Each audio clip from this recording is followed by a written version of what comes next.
We're going to bring in our Dr. Richard Besser now for more on the threat to Japan's food supply and whether any of the contaminated food could end up here. And Rich, the foods that Japanese officials are concerned with right now, this morning. Yeah, I mean, there are real concerns for any foods that come from around the Fukushima reactor, from that area. The big ones they're concerned about right now are the milk, spinach, canola, and other greens, because they have tested the milk and spinach and found high levels of radioactive iodine and cesium. So they put restrictions on anything coming out of that area. And remind us again of how it gets into the milk. Yeah, so some of the radiation will just settle out. Rain will help it come to the ground sooner.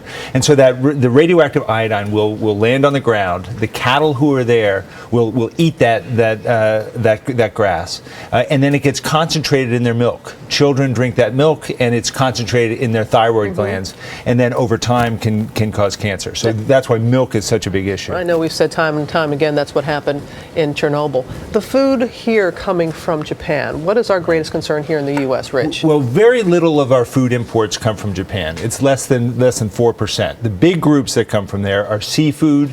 You have processed fruit and vegetables and snack foods, but it's a very small amount of what comes in here.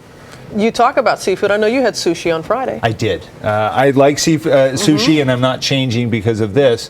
Less than 2% of our seafood comes from Japan, and we talked last week about dilution. That's going to protect seafood to a large extent. But I spent a lot of time this weekend talking to the people in the federal government here who are in charge of protecting our food. Food and Drug Administration, Department of Agriculture, and Customs and Border Protection. And I am extremely impressed, in particular with Customs.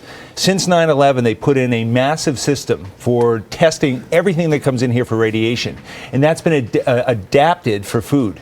They've picked up radioactive blueberries coming from Russia, and that system is now in place, screening over 99% of our food that comes in here. I think it's safe. Screening the food, screening the planes that are bringing in the food. That's anything right. They're screening it actually on the tarmac, so it doesn't even get into the terminal. That's good to know, Rich. Thanks so much. We appreciate it.